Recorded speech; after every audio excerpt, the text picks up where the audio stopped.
This is Igor Skardoff with the Martinez Historical Society. It's part of our oral history program. We are here in the home of Carol Baier on July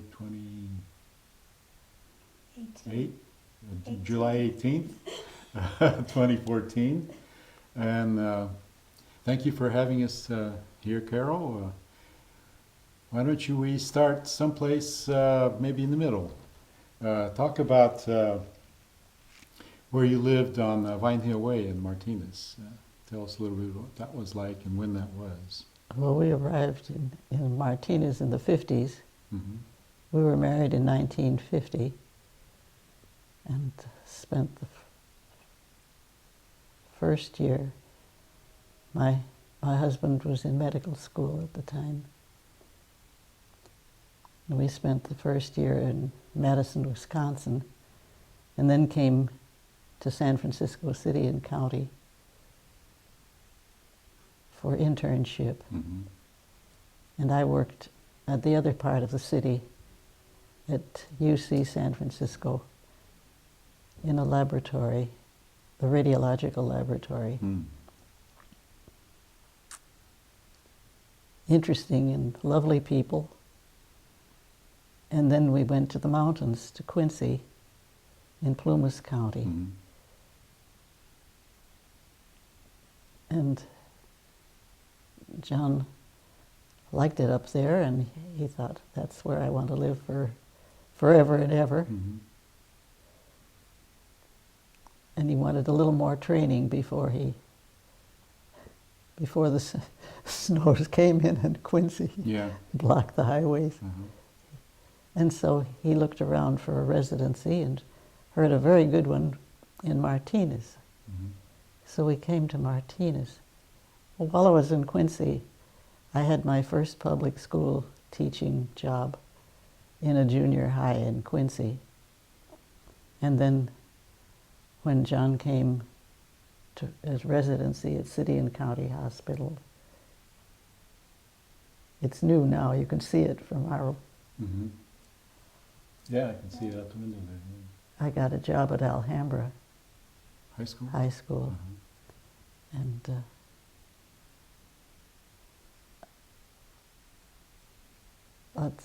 let's see where to begin. Butch Knowles, Willard Knowles Uh-huh. was the superintendent then, and I went to his office and we interviewed Dr. Grenville Jones, who was working on his PhD at Stanford. At that time, was principal at Alhambra. And the first year I had chemistry, biology, plain geometry, and business math. And pneumonia in the spring. Pneumonia in the spring? Was that an upper division class? That was a consequence of the four different subjects that I had to prepare for. Huh. Well, I guess one thing about teachers, you get exposed to a lot of stuff with all the students that you come in contact with. Yes. Sort of an occupational hazard, I guess. It was kind of funny. I had a couple of student lab assistants. The brother of whom made an article for Frank Welch, by the way. Hmm. And those students helped me in the stock room. And one, Alan Morford, they were both excellent help. Said, we lived here and we lived there. And I thought, too bad his dad doesn't seem to be able to keep a job anywhere. And then I learned later he was the minister at the Congregational Church. Oh. So that's your church now, isn't it? Yes. Yeah. Yes. Were you members of that church back then as well? I joined the church somewhere in a year or two after I learned Alan Well, was related to the church. yeah. So he was one of your lab assistants? Yes. And Danny Rich was another one.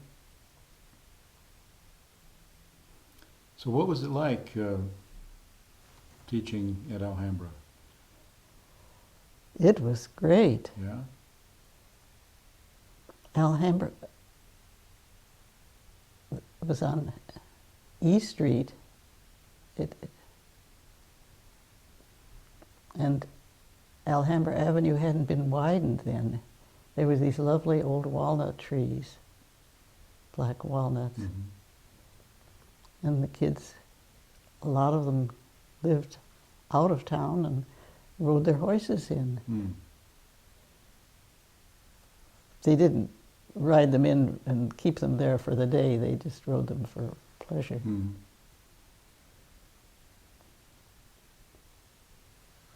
So Alhambra Avenue didn't go all the way through back then, I guess. And it didn't go all the way through, no. And then they widened it and took the walnut trees out. They were mature walnut trees, and sold them to a gun stock company. Mm.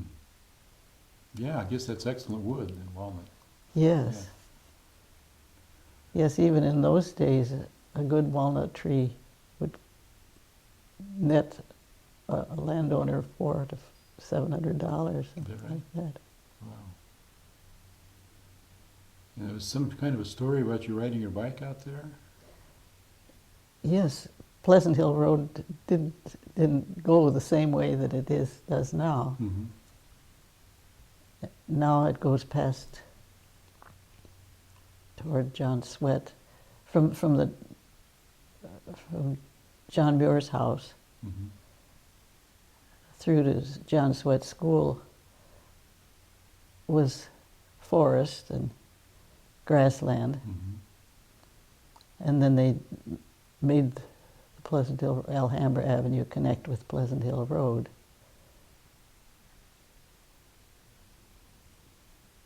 Was there a trestle there then? The trestle was there. Yeah.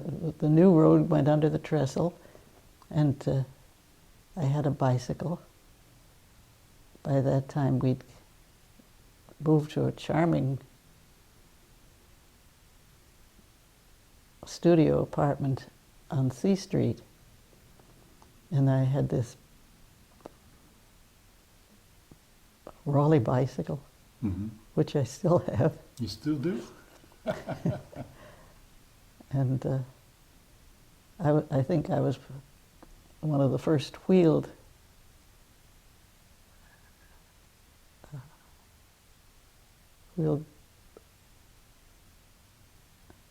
I think I was the first rider on that new road. They hadn't opened it up yet, but the bicycle could get past the barricades, Yeah.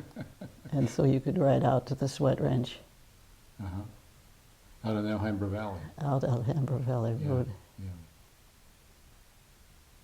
Well, there's a lot of bicycles out there nowadays in that part of the world. Oh my, yes. Yeah. Very popular route. So you're one of the pioneers on that route. Yeah. So this is all in that same time period when you were teaching That's at- when John was busy night and day Uh-huh. at County He was Hospital. a resident in the hospital.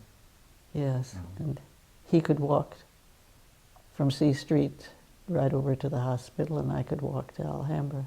Mm-hmm. It was, I guess, really the way a green living life Hmm. should be. You both walk to work. Yeah. Yeah. Well, that's the new coming thing, you know, being able to walk to work and walk to shopping and all that other stuff. It's interesting how these cycles come back around sometimes. Yes, sir. That would be a welcome thing, I would think. Oh my, Yeah. yes. So what was the community like back then? Where was the center of sort of the community life? Well, there was the ferry was running downtown, And so that there was a lot of cross traffic. And people rode the Benicia Ferry just for fun, too.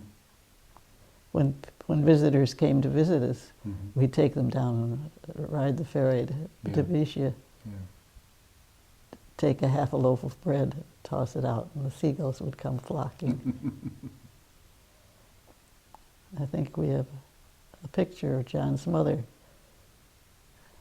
throwing bread to the seagulls, surrounded with seagulls. I had a lot of pictures.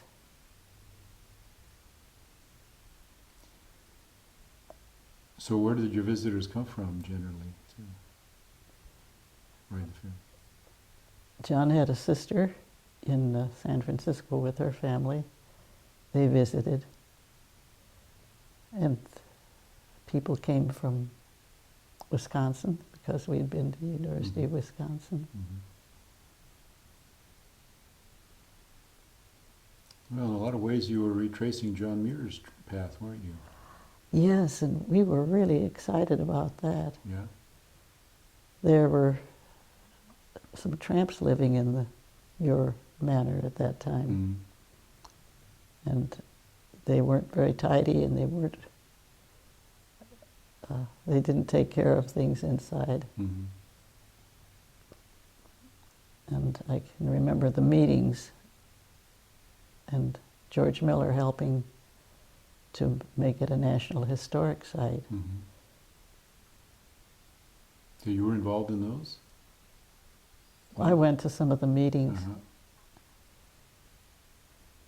Yes, it was really quite wonderful.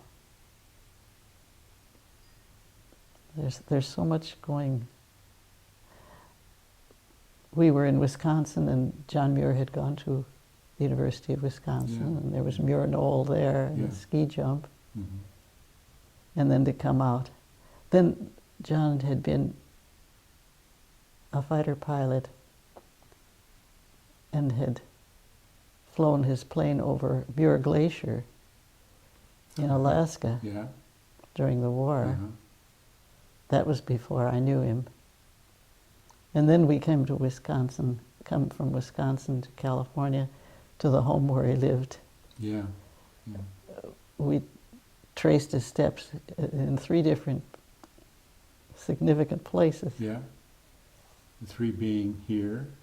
Here. And Wisconsin. In Wisconsin. And Alaska. Alaska, sure.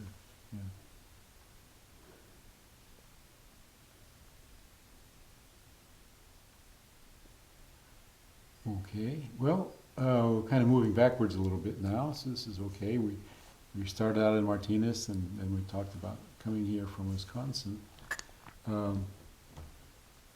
What were you guys doing in Wisconsin? I was in graduate school in zoology. I was a graduate teaching assistant, and they had labs and discussion sections. And there was this who looked very tidy and handsome, John Baier, in one of my discussion sections. And he said, "Will you go out with me?" And I said, "Well, they've had some orientation meetings, and they said if you date a student, you wait till the end of the semester." So I waited till the end of the semester before we went on a first date. So he was one of your students? Yes.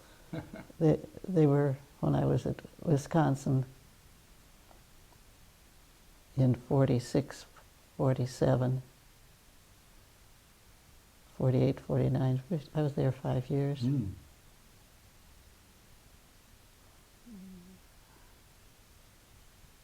There were a lot of veterans coming back from the service. So that there were a lot of older, more mature students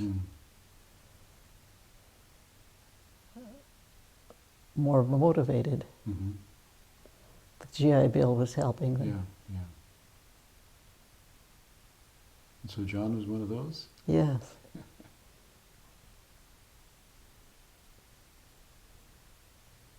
Yes, Wisconsin was wonderful for me because Aldo Leopold had a department there. Mm-hmm. They made a department for him of wildlife management. Is that one of the first wildlife management departments in the country? I wouldn't know, Yeah, but I would think so. yeah. I mean, this is a real pioneer in the field. Yes, and his youngest daughter was near my age. Mhm. So you were there in Wisconsin when Aldo Leopold was there? I even had a couple of courses. You did? Yes. He was most inspiring and well loved by the students. What kind of influence did that have on you think? Well, he had the making phenology lists, Phenology. which was a word not part of anyone's vocabulary then. Yeah. And I think I make phenology lists all my life as a result of it. Yeah. Oh, this plant is blooming. Yeah. It's early for this one. Yeah. You can tell global warming, Yeah. but he was already ahead of the game. Well, you'll be happy to know that phenology is alive and well. It's being practiced in Strentzel Meadow on the John Muir Historic Site. Shirley's doing some of it as well. She did yesterday. That's neat. Yeah, You know, when I read about that, yeah. I was most charmed and cheered. It really makes you notice a lot of detail and a lot of subtlety about what's happening. Yes, things like phenology and also being interested in photography at the time. Mm-hmm. And you notice things more. You do composition and aspect and angle and all that stuff. Was your interest in photography more or less kindled then, or were you interested before that? I think I got interested when I took a box brownie to Girl Scout camp. Aha. And Wow, okay. Well, let's jump to that. Yeah. When was that, do you think? let's see.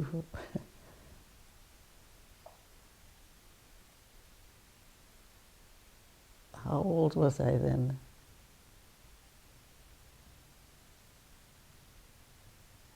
'24, 34, maybe 1940. Mm-hmm. Where were you living at the time?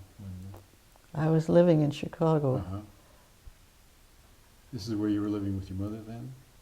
Yes, Uh-huh. my mother was a single parent, Uh-huh. And and during the Depression, yeah. and everyone was very thrifty. We moved into a smaller place. Mm-hmm.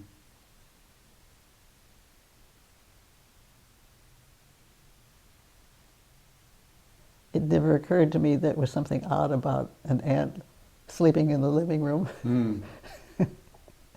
That was just life. Yeah, yeah. So family members would come and stay with you? Yes, my grandmother, until she died, she died when I was 7, Mm-hmm. and my mother's sister,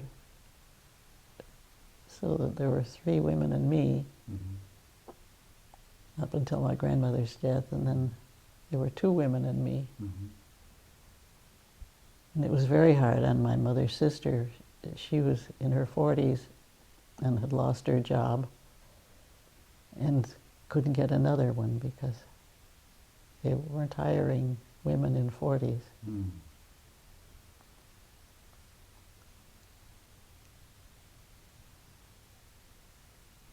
They lived together till the late 80s, till the 80s.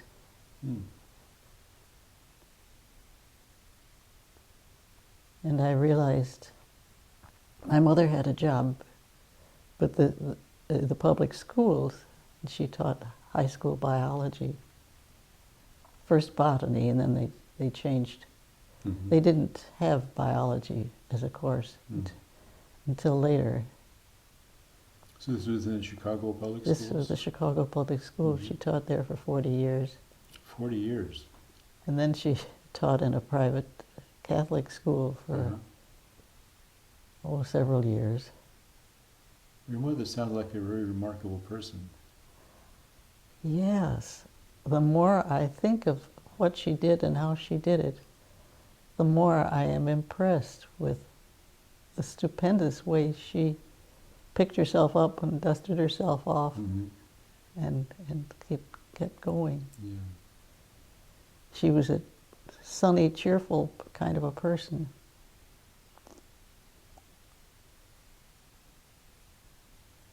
Yes.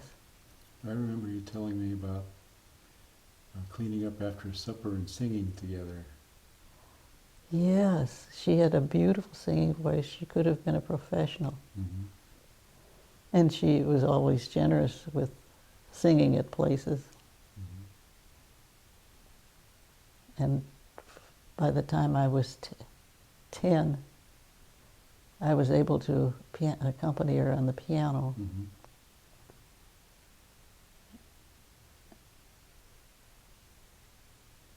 And she sang a lot of lieder.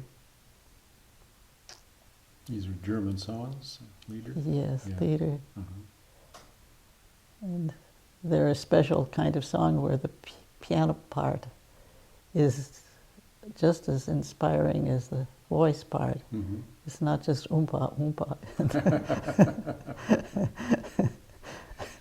in the piano. And we did a lot of singing and playing together. You had a piano in this? We had a piano. It was in the living room, so you couldn't play it when Someone was sleeping there? someone was sleeping there. But I was sort of a dorky kid. I'd come home early, and that was one thing that I could do Uh-huh. that I couldn't do later, so I could play the piano. Yeah. So were you self-taught, or did you have lessons? I was in first grade when a teacher came to school with a couple of students and demonstrated them playing duets together, Mm-hmm. and said, I'm going to give group lessons, and it's going to cost 25 cents apiece. Mm. How many of you want to Mm-hmm. take music lessons?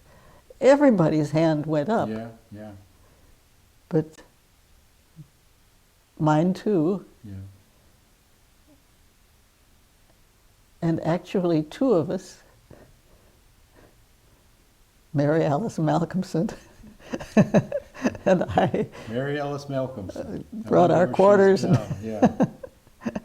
Any idea where Mary Alice is or what she's doing these days?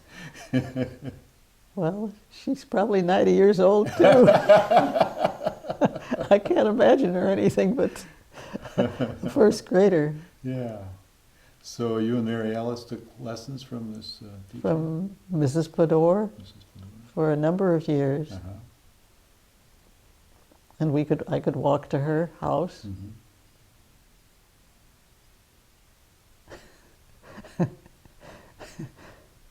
Her husband was there reading the paper, I can remember. And I came out saying, he can read Chinese, he can read Chinese.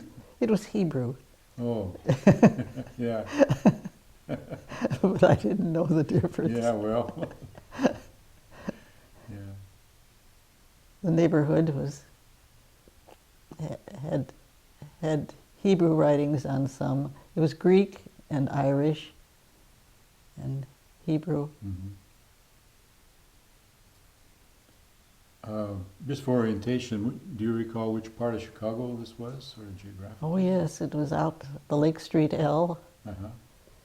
and the apartment we lived in was a couple blocks from the Lake Street L and Cicero Avenue. Okay. Just for those of us who... 4725 Maypole Avenue. Wow. I can't remember where I live. So, just sort of geographically, Chicago is sort of on the coast, on the shore of Lake Michigan like that. Which kind of part of town was that? Yeah. Well, it was toward the west. Uh-huh. Further away from the lake? Yes, Uh-huh. we were walking distance if you wanted a long walk to the border of Oak Park. Mm-hmm. Well, Who was it? so you and your mother would sing, and did your mother play as well, or did you? She played a little, but she sang. Uh-huh.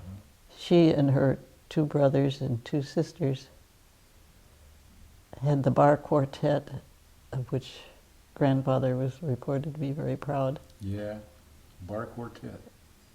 One, she sang soprano, Louise sang alto. Fred and Charles sang bass and tenor, Mm-hmm. and then Aunt Emma played the piano. Where do they perform? Oh, church. Uh-huh. They were deeply involved. Ah. Which church was that? I think by that time it was the Methodist Church. Mhm. I think we were all Catholics at one time, Uh-huh. and then Lutherans, Mm. and then my grandmother joined the Methodist Church before she left the old country. Mm. She, So you mean when you were all Catholics at one time, this was back in way back hundreds, Europe? yes. Which part of Europe? Germany, Yeah. northern Germany near the Baltic Sea, Uh-huh. Kerslin. What's the name of the place? Kerslin Kerslin? has an umlaut. The two little dots over it that Yeah, does that sound. Kerslin. Kerslin. Yeah. So, yeah, let's jump right back there. When did your family come here from Germany? I think probably in the mid-80s, Uh-huh. 1800s. My grandmother followed my grandfather. He came first and I guess sent for her. Mm-hmm. The story is she didn't meet him. He came to the boat, Yeah. and they missed each other. Oh. And she, apparently someone took her in and she read a German newspaper where he had put an ad, and they finally were reunited and moved from New York to Chicago. Uh-huh. And she was a farm girl, and he was university educated. And So these are your grandparents now? these are my grandparents that emigrated Uh-huh. and had 5 children, one of whom, the youngest of whom was my mother. Yeah. And they are sort of center of their place was Chicago? Yes, Uh-huh. they all lived in Chicago. And leaving Chicago was wonderful for me. Yeah. How's that? The fresh air and the plants, Mm. the birds, Yeah. going to camp, Girl Scout camp. Yeah, this all started with the Brownie camera at the Girl Scout camp, didn't it? We started Yes. talking about this. Yes, and Yeah. I remember coming back to Chicago and crying because I missed the trees and Oh, yeah. So that struck the lakes at chord right away. Wisconsin. Yeah. So you went to Wisconsin, the Girl Scout camp? Yes, Uh-huh. Juniper Knoll, it's probably thousands and thousands of people know Oh. Juniper Knoll. Uh-huh. It's like people here know Wolfboro for Hmm. the Boy Scouts. Yeah. Yeah. So you took your Brownie camera there. And I took some pictures of it, and there was a little camera session. One of the staff members took us out on walks and pointed out a few pointers. And Yeah. I took a few pictures and entered them in the high school camera club Yeah. thing, Yeah. and I won a prize. All right. And Sign of good things to come. yes, it took 8 pictures on a roll of film. Uh-huh. Yeah. So you had to be really selective how you did that. Oh yes, my taking a picture was Yeah. a big deal, and my That's mother right, saw I was interested. And at Christmas time, she went down to the Eastman Kodak store in the Loop in Chicago Mm-hmm. and bought a box about the size of a file box, Mm-hmm.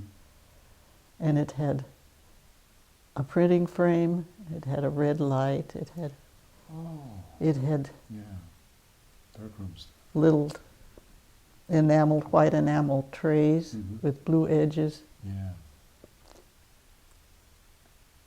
It had packets of chemicals with directions on how to mix them. Yeah.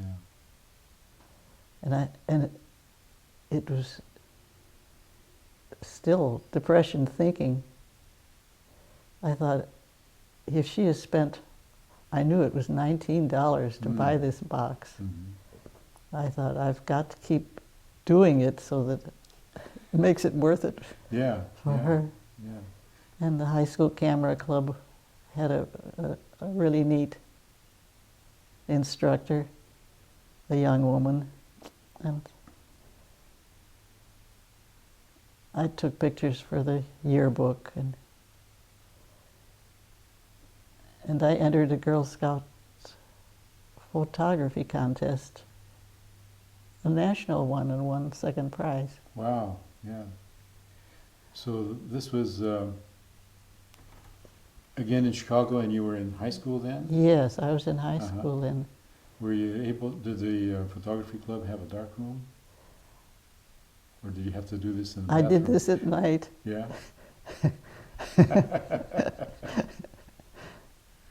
I had to wait till dark. Yeah. At home? Then the high schools, a citywide high school photography contest, I also came up with a couple of prize winners. Do you have any of those photographs still? I had them up until the house burned down. Oh yeah. Hmm. Well, you have the memories. And watching you recite things from times past, I'm sure your memories are right there. Oh, Yeah. yes. So that was your start in photography. That was my start. I Yeah. guess you could say the Scouts did it. Yeah. And your mother. And my mother. Yeah. My mother, see that picture on the wall? She The painted church? that. Yeah. Where is that church? It's in Mendocino. Uh-huh. It's a Presbyterian church overlooking Big River. Okay. Yeah, I know where that is. Yeah. And there are other pictures around the house Yeah. that are hers. So you have these treasures from your mother's time. Yes, she did. She was always interested in sketching and painting. So your family from Germany kind of made Chicago your base, That was it. and then later you returned back to Chicago. But at one time, your mother and you and your father were in California. I was born in California. Yeah. Can you kind of trace that path for us? It is more murky. Uh-huh. I know my mother's family and keep in touch with wherever they are. And I got acquainted with my father's family just a couple of years ago. It was sort of wonderful to put the little links together. I think my father's family also, I think he could speak German. He was the youngest of 4 boys. But I only saw him with the marriage sort of ended when I was 4 months old. And I only saw him once in my life, when I was 15, among the feed bags of a general store on a corner near Bangor.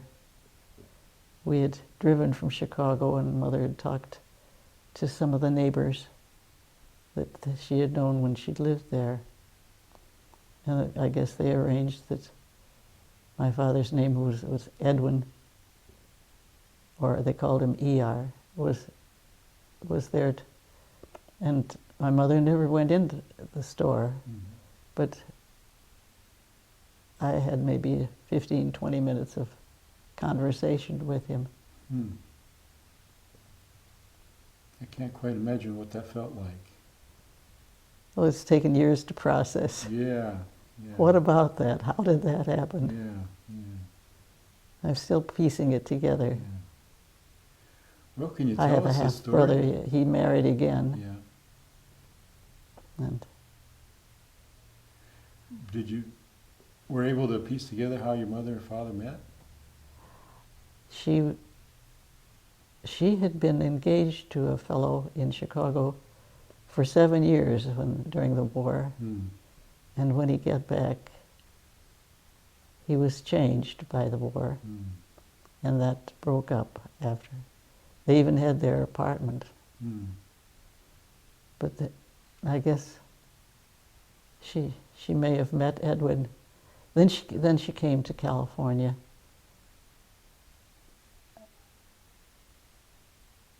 She came to California on her own? Yes.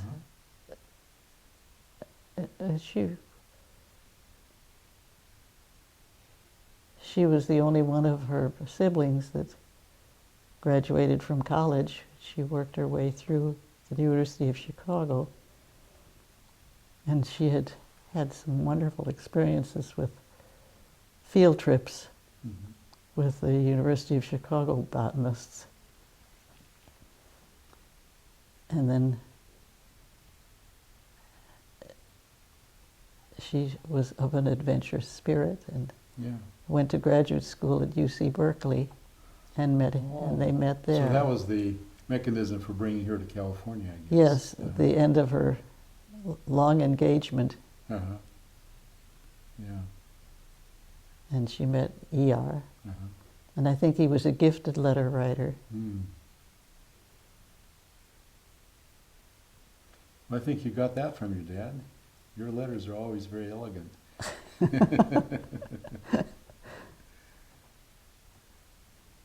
So I'd like to know what he majored in, and when I get a spare moment, I'll write UC Berkeley and say, can you remember this person in 1923? Can you tell me something about him? Yeah. So they met at UC Berkeley then? Met at UC Berkeley. And then she came out and married him. And let's see, then they lived where? Where was that? Trying to recall where they lived when they were married. They lived in Bangor, which is in the foothills of the Sierras. And Ann and I went back once and found the area. And so then you were born, and when you were still a young child, there was My mother had a friend in Chicago who had also moved to California, and they had visited each other. This friend lived in Calistoga. So it was across the valley and across the... And across the lower hills. Lower hills, yeah. Yes, across the Vaca Mountains too, I guess. Yeah. yes, this friend was a remarkable. I thought I'd write a book about her life. Well, maybe you should. But she told, when I was 15, we were driving in the car, and she told me the story that she said, Molly is my mother's name. Mm-hmm. Molly needs me. And her husband was a rare sort. He listened to his wife. Hmm. Okay, we'll let that editorial comment pass. And they drove across the valley Mhm. and arrived somewhere at 2 in the morning. And she said Edwin popped his head out of the doorway, and she said, "How's Molly?" And he says, "She's fine." Hmm. And she went up to see my mother, who had a fever of 104 at that point. And the young baby was being left unattended. And Young baby being you? being me, Yeah. this is her story. And she said, "You mean you have, Edwin, you have a truck here and you haven't taken her to a hospital?" And so he did. Mhm. And she recovered well enough to leave the hospital. Mhm. My mother's friend took care of the baby while she was away and said, "Won't you come home with me till you get feeling much stronger?" Mhm. And so my mother and the baby and her husband and she drove back to Calistoga. And she said, after a few days, Molly came out to the kitchen and sat down at the table and said, "I don't think I'll ever go back." Mm. And she never did. Mm. It was kind of a scandal for her, the youngest sister, to go off to California and come back with a baby and no husband. So from Calistoga, once you and your mother recovered, you went back to Chicago? She went back to Chicago. Uh-huh. And she had a teaching job.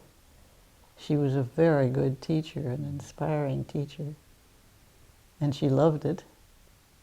And she taught for years at Lucy Flower High School, across from the Garfield Park Conservatory, with its lovely ferns and cycads.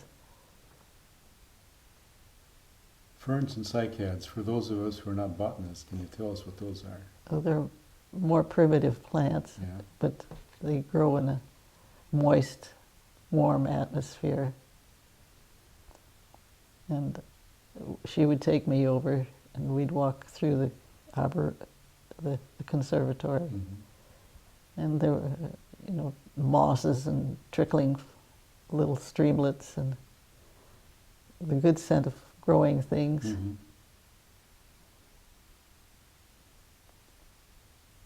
And I grew up going to Chicago Public School. Mm-hmm.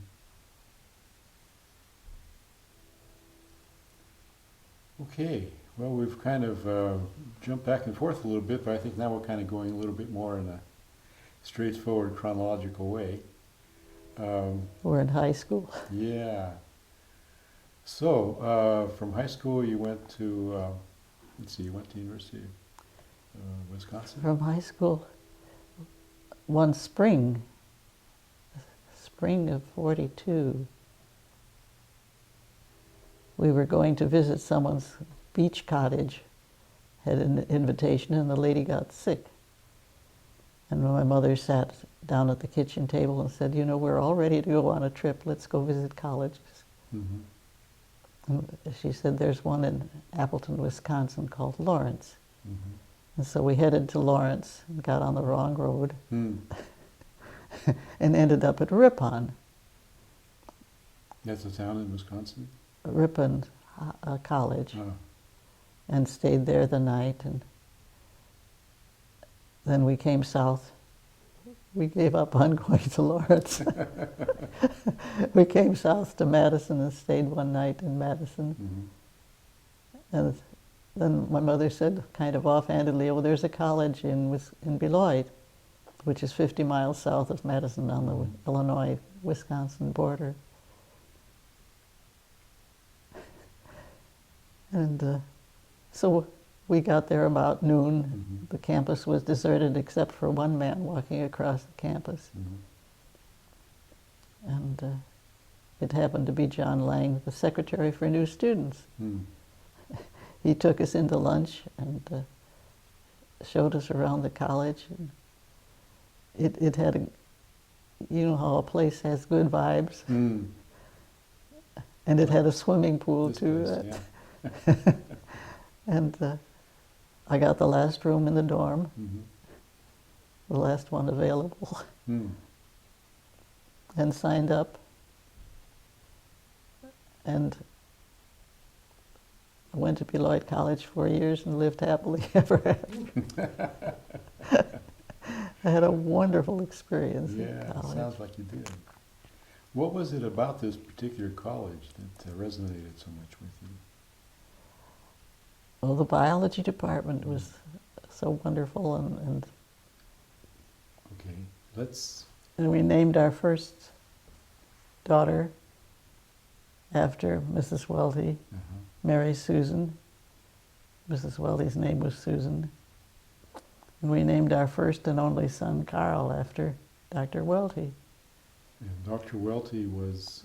He was, if you'd ask him what he did, he said he was a teacher. And if you asked him further, he was a college teacher. Mhm. And if you got to know him, you'd finally find that he was a full professor and head of the department. And This is in. this is the same person In Beloit. in Beloit. Uh-huh.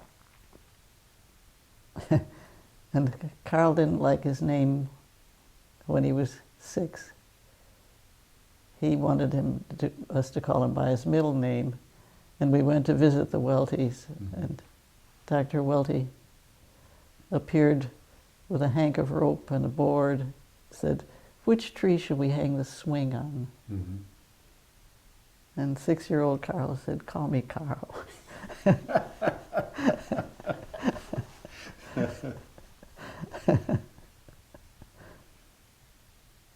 So that got resolved that way, huh? Yes.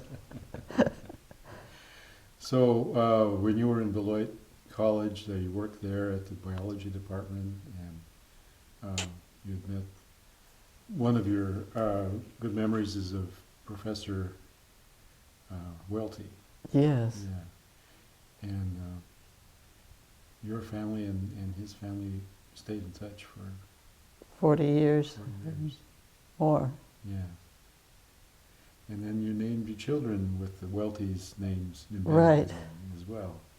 That must have been a really special connection for its formed then. Yes, I'm reprocessing all of that Yeah. again and again. It must be very enriching to have memories like that. Yes. I suppose it was toward the end of the war that I graduated in 46. Mm-hmm.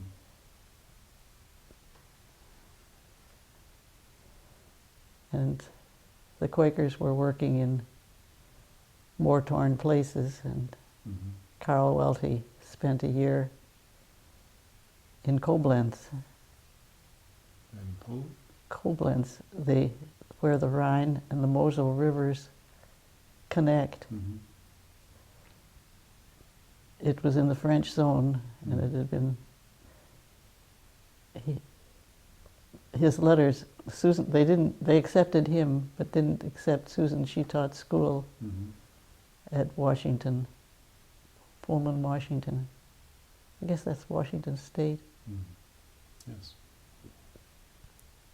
But she saved his letters, and they published them with the Friends Service Committee star on the front. It's on the bookshelf. Mhm. And So, Dr. Welty was a Quaker? I think he came from Mennonite background, Uh-huh. but he worked for the Quakers that Mhm. year. And he went to a part of France that had been, Yeah, there are pictures of bombed out houses, yeah. and And what kind of work did he do there? they distributed food and clothing. Mhm. Whenever we went to visit Mrs. Weldy, she was always gathering clothing yet Mhm. for years after the war. Mhm. He was in Germany in the zone that was controlled by the French at that time. Uh-huh. I'm sorry, Well, that's, it's just to clarify that. yeah, yeah. And then the United States had some part, they divided up the control after the war for a while. Mhm. So it was in Germany itself. Okay, so he was there with basically trying to help people recover from the effects of the war. Yes. Yeah.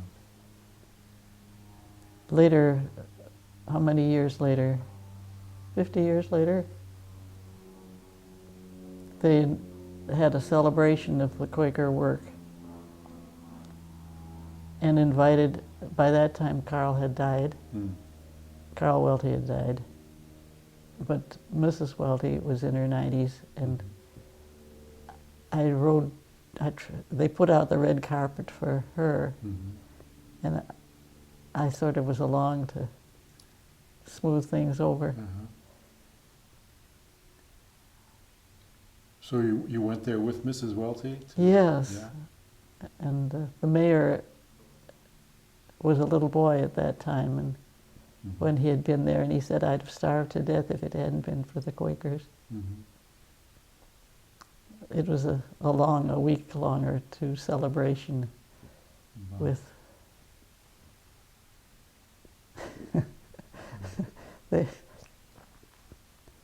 the one meeting, the first night of the celebration, they had a string quartet there that played a Dvorak quartet, Mhm. and they played all the repeats, and it was so long. Mm.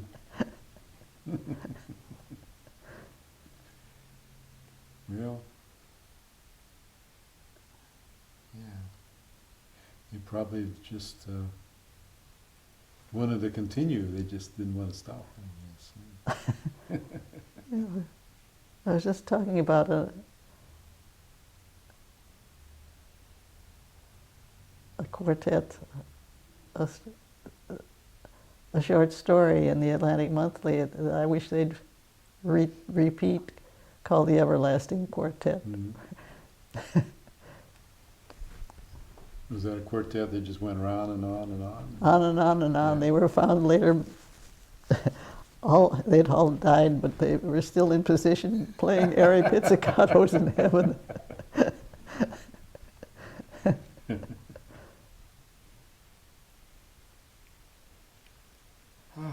Well, so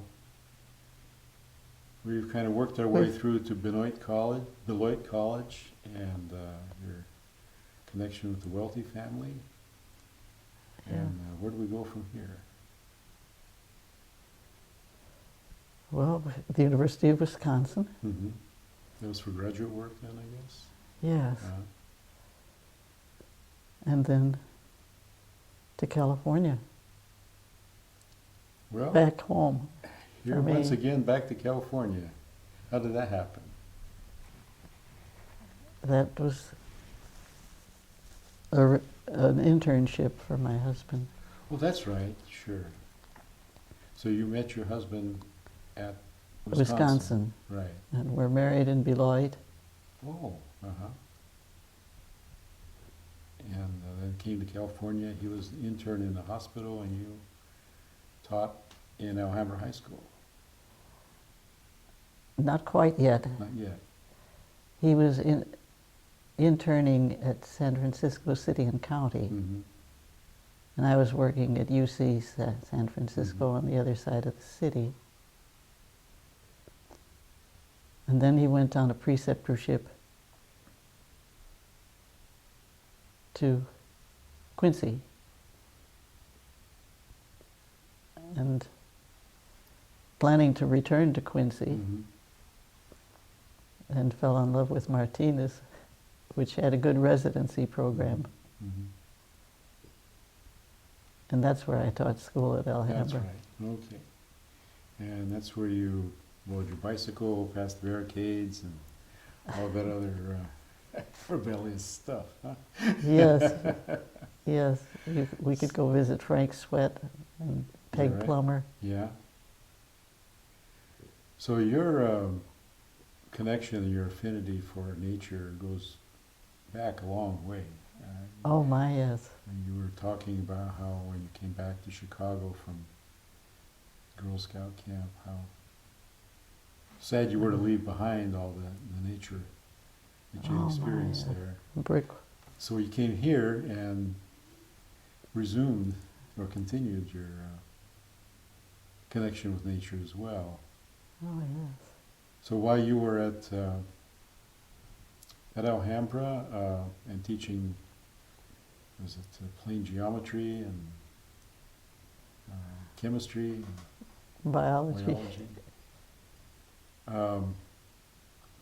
How did the connection with nature play out while that part of your life was continuing?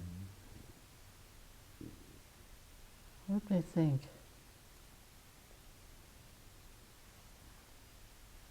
Martinez, you could walk up behind the hospital and just go for hills. Yeah. And my mother visited us here, and she was enthusiastic about Martinez.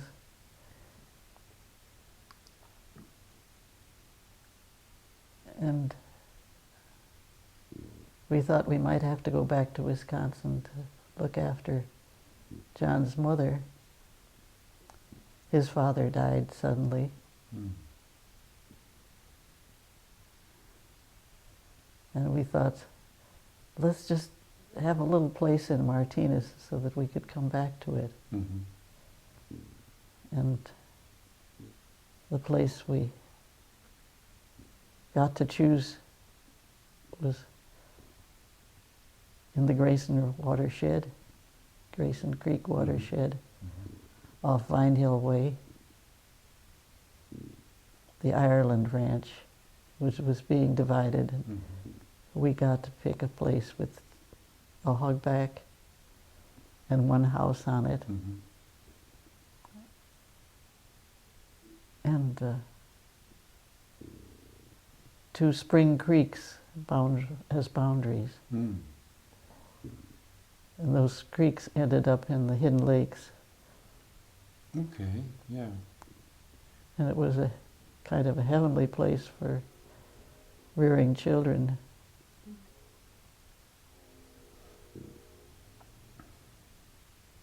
Were the lakes there then? Yes. Uh-huh. In fact, they were better there because they hadn't started to dig up Pleasant Hill across the border, Mm-hmm. which made the first of the Hidden Lakes had to be dredged. Mm-hmm. The sediment from The sediment Yeah. from taking the hilltop off. Mm-hmm.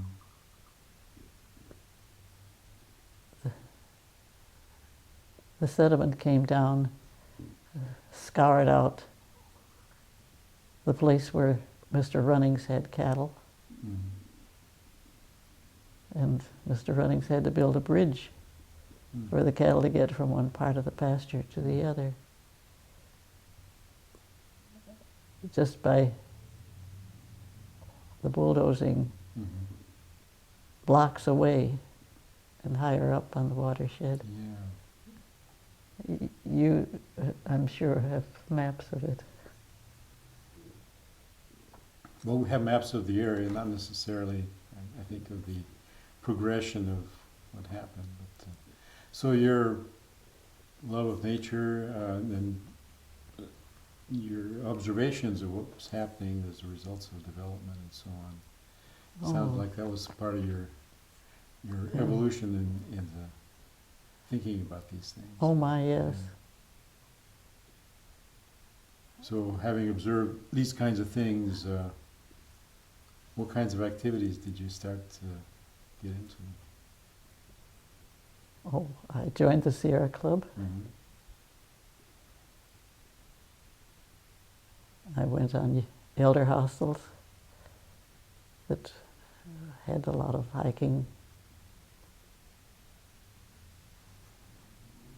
And I was interested in the land trust, the possibility of protecting land through Mhm. people, through time. Mhm. I had enough background with all the Leopold's classes to value large tracts of land where the top predators can thrive. Mhm. And if you take the top predators out, then you have a deer problem. Mhm. You need the big chunks of land. Mhm. And just personally, I don't think a wildlife corridor is enough, Mm. Yeah. but it's better than nothing. Well, But it's a system. everything, let's go photogenre, everything's connected to everything Sure. else. Yeah. Yeah, and the entire network is a system. That you take out a piece, the system doesn't.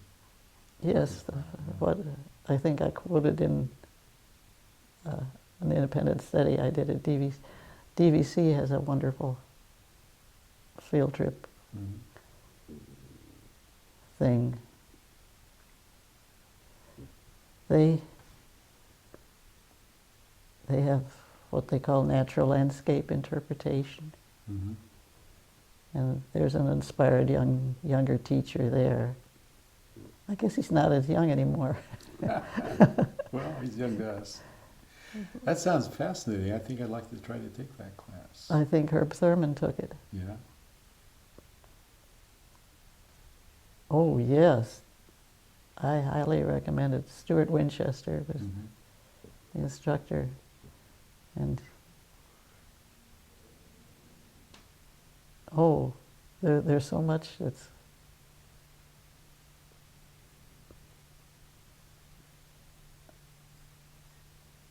the connections. There's a map in here. This county had an ecologist, a county ecologist, Dale Sanders, Mm. Really. and he and Tina Wilson, who's now Tina Batt, Mhm. wrote for a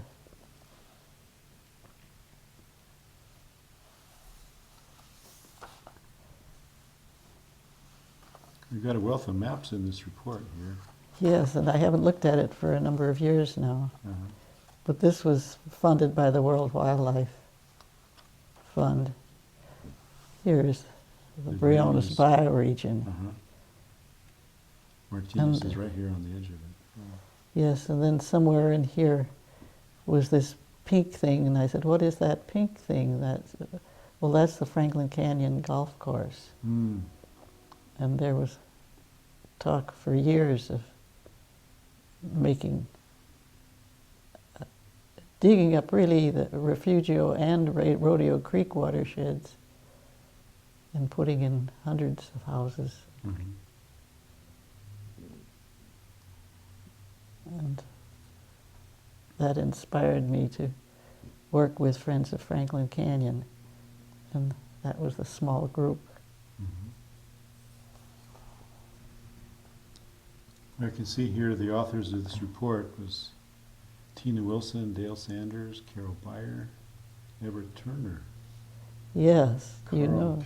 Kilmer, and Kevin Shaw. Yeah. Yes, these two were ecology students at UC Berkeley. Mm-hmm. Everett. Yeah. What a sweet man. So you got involved in Friends of Franklin Canyon, and And met with many meetings in Hercules and city council meetings. Mhm. I remember having my suit cleaned before I made a presentation. Yeah, well, little things like that make a difference, yeah. And so what was the outcome of your activities with Friends of Franklin Franklin Canyon is now part of the land trust. It's part of the region. Mhm. The Fernandez Ranch is connected to it too, Mhm.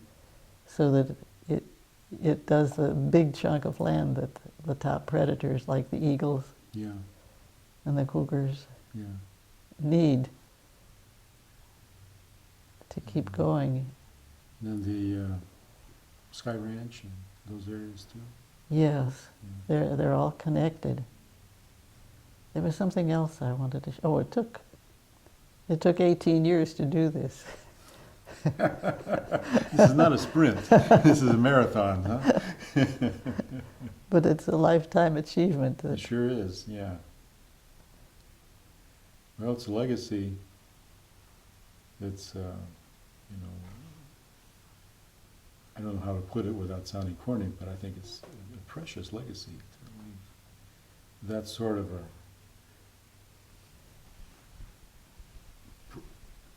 preserved land for the future generations to benefit from. Oh, what is the word?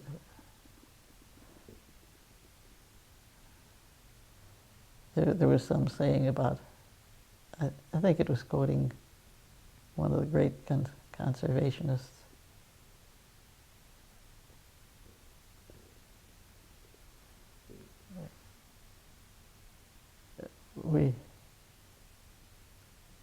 We borrow it from our children or something like that. Mm. Yeah, I think I recall that too. Yeah. Okay, well, let's return to that in a little bit. I'm going to make sure we talked about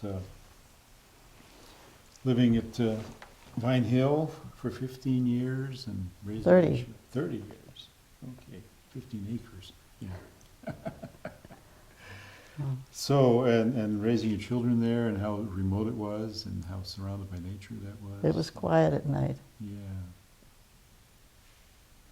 And you were teaching at Alhambra during this time as well? I taught at Alhambra for 3 years, and then we had Mary, and then Molly, Mm-hmm. and then Carl, and then Anne. Mm.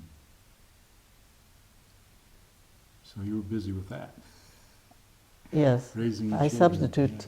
Yeah. Uh-huh. I was on the substitute list for several years, which is a whole different outlook. Yeah. You have about 5 minutes to make it or break it. High pressure kind of a situation. No real time to kind of build the relationships. You just have to jump right in and Yes. yeah. Okay.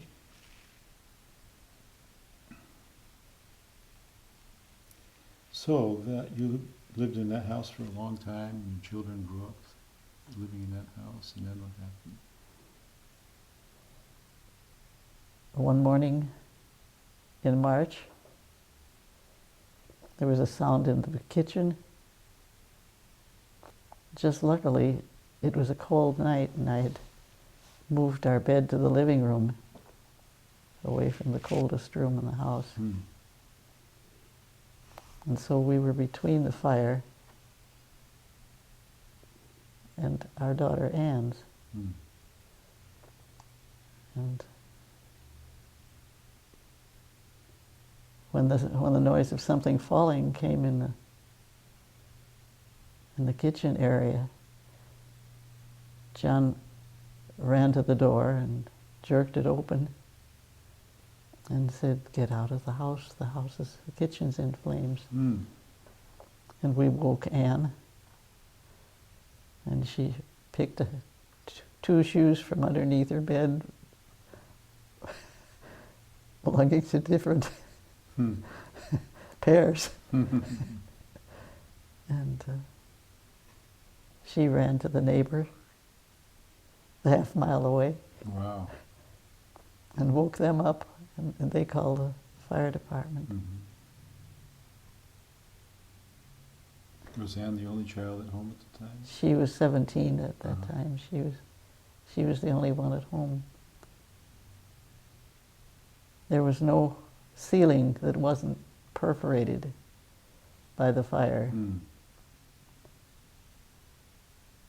And when we got back in and looked around, Anne's bed was burned in half, but she wasn't in it. Mhm. So that was cause for great rejoicing. Oh, sure.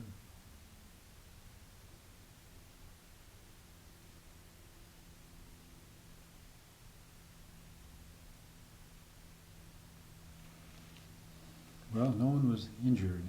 That's a blessing, at least.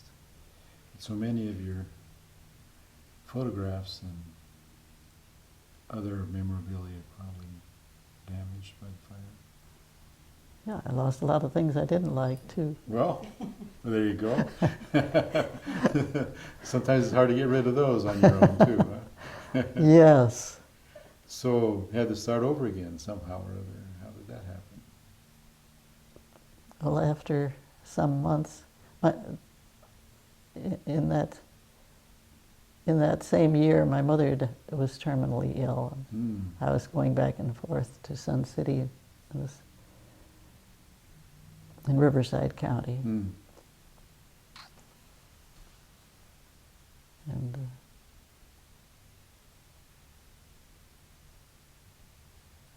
we finally got started on building a new house. And it was a beautiful house. And I never lived in it. Oh. This is the one on off of Morello? Yes, Uh-huh. 777 Morello. I got to know the building department. It was fun Yeah. building the house. But I used to be able to see that from my backyard before the trees grew up. Yeah. yeah, did you see the house? Mm-hmm. Yeah, from where I lived. Wow. Now the neighbors' trees are bigger, and I can't see down there anymore. But Yeah. I remember sitting in the deck and barbecuing something on my hibachi and watching the grasses around the house kind of rippling like water as the wind blew across there. Yeah. You could see the house down there. I thought, oh, that's a pretty cool place to have a house.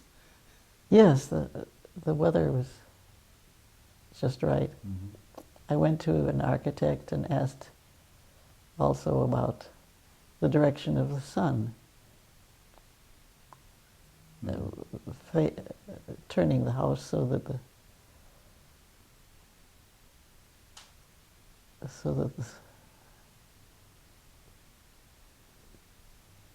So you could have the right kind of exposure to the Yes. sun. Yeah. Yes, I've forgotten how I did that, Mhm. but it was interesting. Yeah, well, that makes a big difference on how comfortable a place is. And a lot of times that's ignored in building houses. Oh, yes. Yeah. So you never lived in the house? I never lived in it. We were married in 1950, and the marriage ended in 1987. Mine. So John lived in the house. John lived in the house, and you lived here? I lived in C Street C Street? until 93, Mm-hmm. and I moved in here in 93. So you've been in this house? What? 21 years now. That's right. Yeah. This is a lovely house. Did you have this one built as well?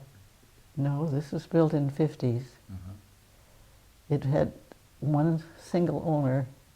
The Nortons built it. Roman Norton taught at junior high, Mm-hmm. and I think Joe Norton was an engineer and designed that interesting driveway that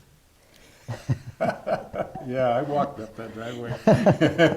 I was sure I could drive up it, but I wasn't sure I could back down it. I've seen people back down it, and I just close my eyes. Yes, I've loved it. and I probably wouldn't have had the courage to ride it, to have bought it. But Ann and Carl and I, one Thanksgiving, came and walked around when it was for sale, and we sat together at the C Street apartment on that little couch over there, and they said, "Mom, buy that house." Hmm. It was a family decision then. Yes. And I've never been sorry. Yeah, it's a nice location. Now, you mentioned in your other discussion with Debbie that you have some, well, your husband lived in the house on Morello, and he's fairly recently passed away. Right. And you have some thoughts on what you want to do with that property? I'd like it to be in a, what do they call it? Conservation easement. Mm-hmm. And I kind of think that I own half of it, Mm-hmm. and there are 5 of us that own it. Mm-hmm. And when the 5 of us can agree, we can go ahead with the conservation easement. Well, it's a lovely spot. And I guess that should keep family discussions going for a while, figuring all that out. Carl, there's a map on the music stand over there. Have you seen that? All right? Talk about life-defining moments. Life-defining moments. Evidently had one that lasted a good bit. Oh, my mother was teaching school at Lucy Flower, the last you heard. And when the Depression ended, or got a little bit better, she cashed in the script. We didn't spend the script that the school teachers were given, and she was able to cash it out for its full value. And only 50 years later, I think of this, what a stupendous thing it was for a single parent to do this thing after such a dangerous economic time. Mm-hmm. She signed up for a sabbatical leave to study gardens around the world. Bought a ticket to go around the world. If I'd been a year older, couldn't have gone because it wasn't going half fair. But she took me out of school. If you could do the work, they moved the students through the school system faster, and so that I was a year ahead of my age group. And she took me out of school, and we rode a Trailways bus to Washington, D.C. and New York, and took the Dollar Line President Lincoln down to Cuba, through the Panama Canal to San Francisco. We visited my mother's wonderful friend, and then continued to Honolulu and Yokohama, and we traveled through places in Japan, stayed in a Japanese hotel, saw the Emperor's Gardens. People had written ahead. From Kobe, we traveled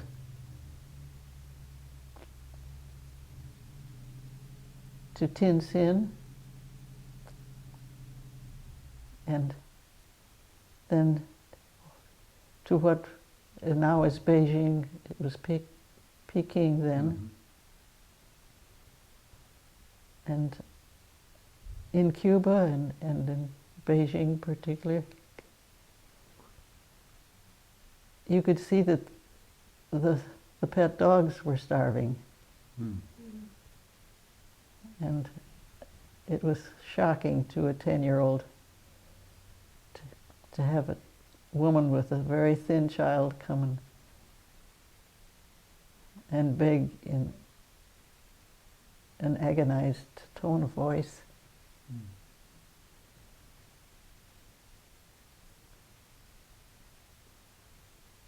It changed my way of thinking about everything for the rest of my life. Mhm.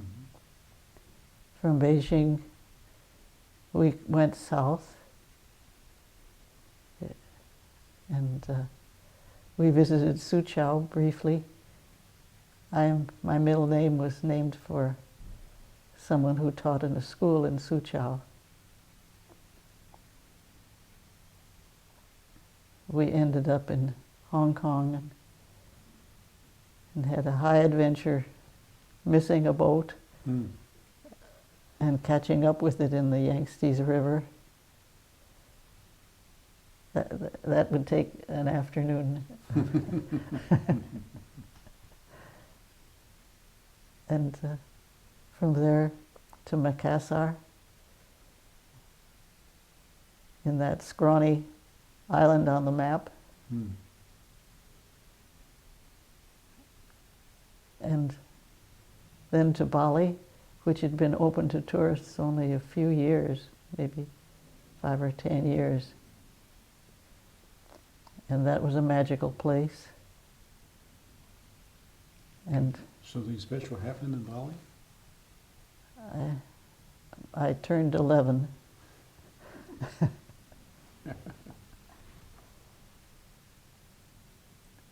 Yes, I can remember collecting shells on a beach. I think we still have the shells. Hmm. I'm not sure where they are. Maybe the garage. Yeah. So this was all as a study of gardens around the world? Yes. Yeah. Yes, I got to see lovely, lovely gardens.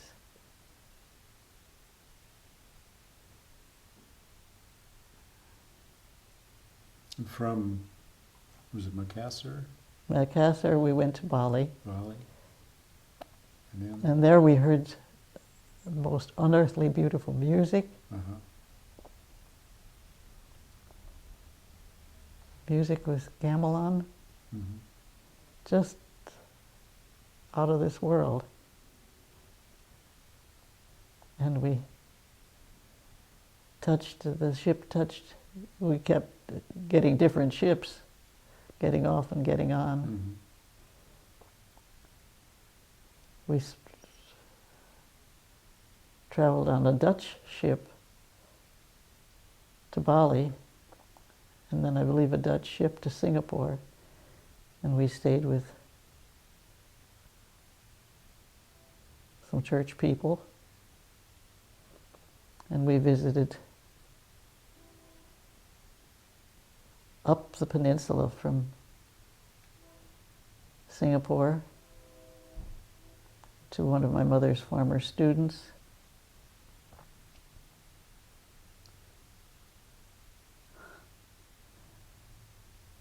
Who was playing out the king and I scenario. The former student was teaching some sultan's children. Yeah. And then another ship to what's now Sri Lanka, where we actually saw a snake charmer Hmm. with a cobra Yeah. in a basket and playing a flute to Yeah. it Yeah. and having it come out like this with that flat head. That hood, yeah.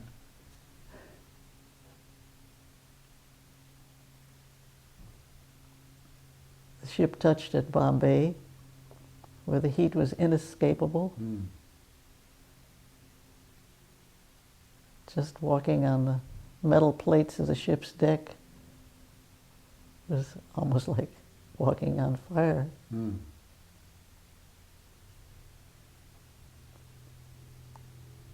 The ship left Bombay and went up to the Suez Canal.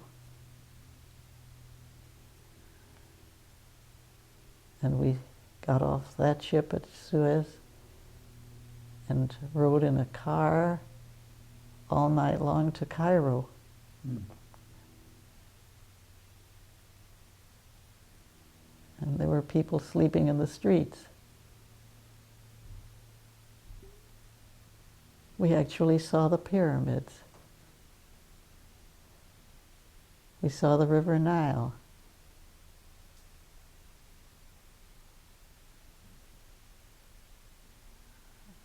I'm trying to think of how we got to what was then Palestine.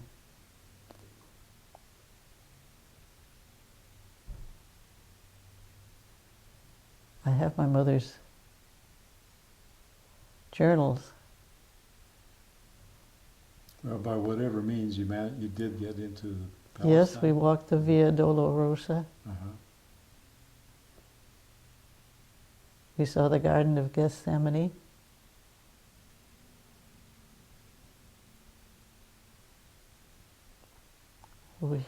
I swam both in the Lake of Galilee and later on coming south in the Dead Sea, Mm.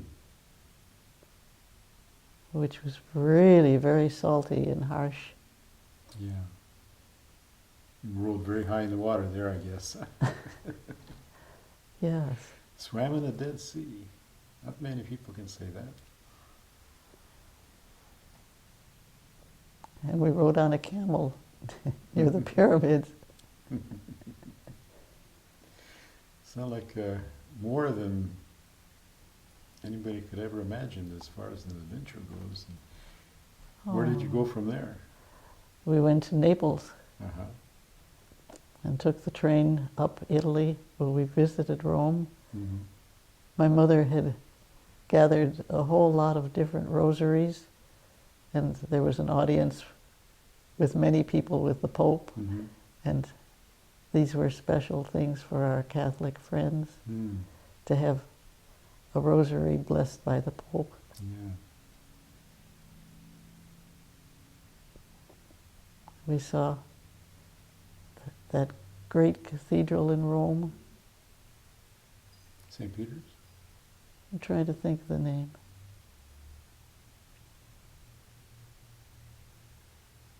The one with the famous ceiling? Sistine Chapel? The Sistine Chapel. Uh-huh. I believe we did see it. Yeah.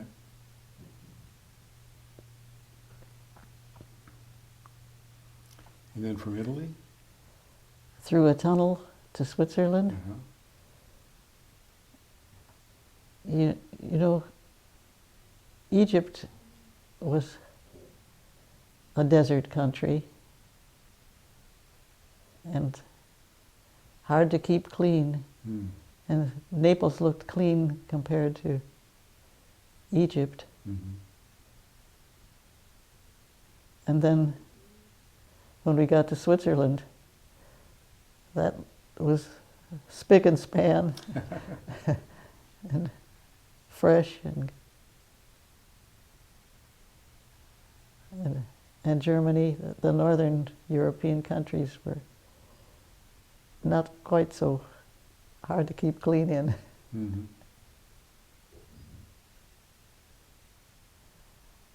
We ended up finally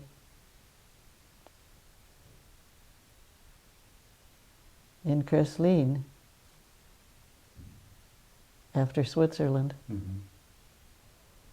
And there were, my grandmother's sister had gone there, and we visited her. We rented a room. It had a gas light, not electric. Mm-hmm.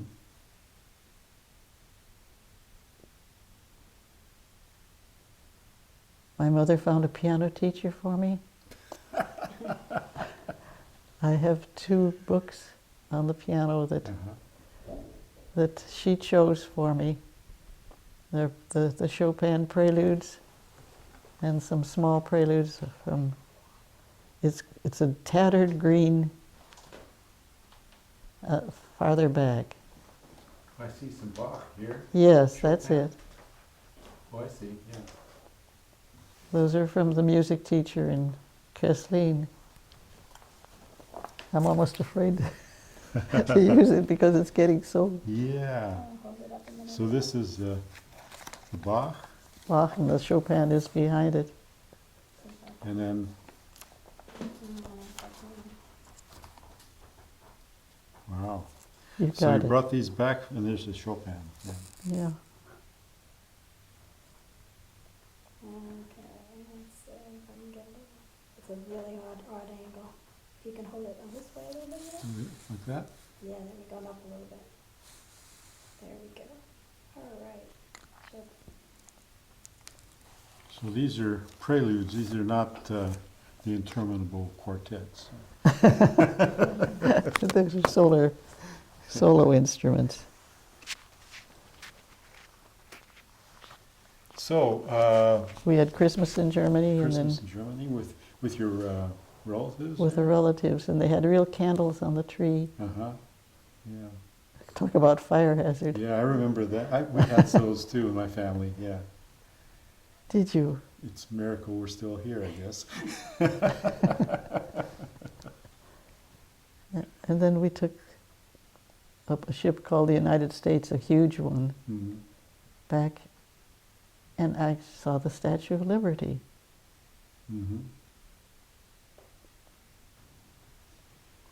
Wow, and then from New York to back to Back to Chicago. Chicago.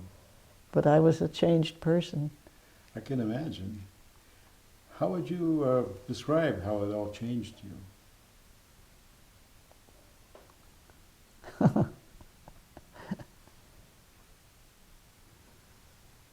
That's quite a question.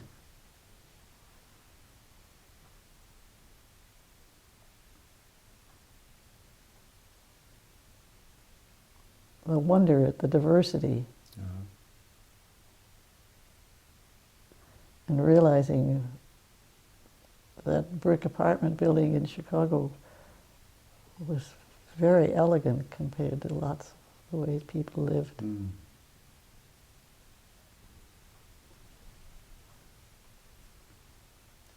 I had some gratitude.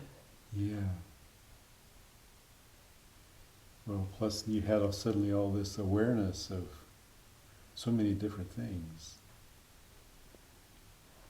Yes, you read the newspaper and Yeah. you can feel the heat of a Cairo afternoon. Uh-huh. Yeah.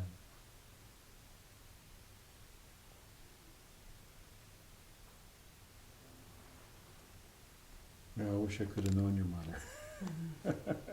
Seems like such an amazing person. The more I think of her, the more amazing just to think of her doing this.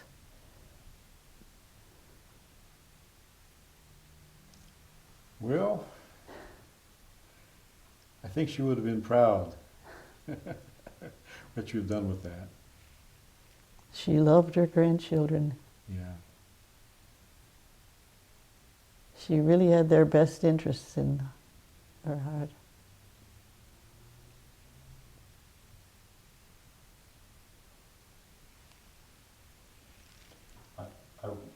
I went to Cairo with her when I was 14. You did. So you took Carl to Cairo? No, just her. Oh, with your grandmother. Yeah. Wow. Must have been 80 something Yeah. at the time. Did she remark on how it was different or the same compared to when she was there before? I don't remember that specifically. Mhm. I just remember being astonished at how, you get in a car and drive out to the pyramids from Mhm. Cairo, and you think you're gonna drive for miles and miles in the desert. And I remember the guide saying, "There's the first one," and you're looking through the electrical lines, and it's right. The city has moved. Yeah, yeah. I don't know what it was like back in the 30s, but that certainly struck me in 1975. Mhm. It changed you, the trip. It was a good trip. You came back a young man of the world, left as a raw junior high kid. Well, you've got the word now. I don't know. Grown up in Martinez after all.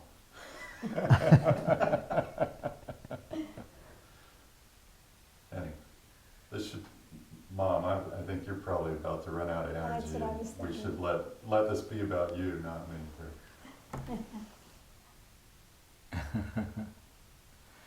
Maybe Well- I'd better have a nap before the afternoon's festivities. Yeah, I think that's gonna, yeah. Okay. Well, Carol, it's been just an absolute delight, and we've only scratched the surface, I feel. No, we haven't gotten to some. There's a lot of good stuff that we haven't covered. But I don't know about you, but I can only do this for so long before I start to run out of gas.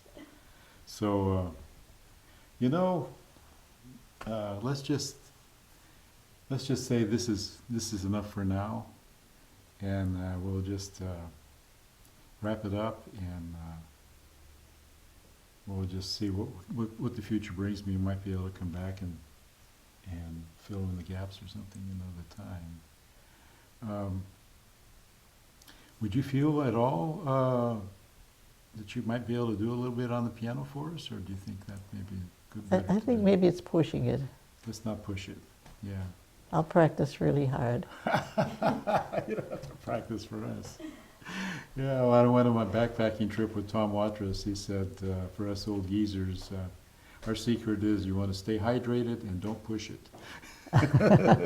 So I think that's really excellent advice, and we'll just do that today. Carol, I've got to say, it's been just a delight to listen to your stories, and my heart is just full of admiration and wonder from sitting here and talking Of my listening mother. to you, and of you. Thank you Yes. for the thoughts. Yeah.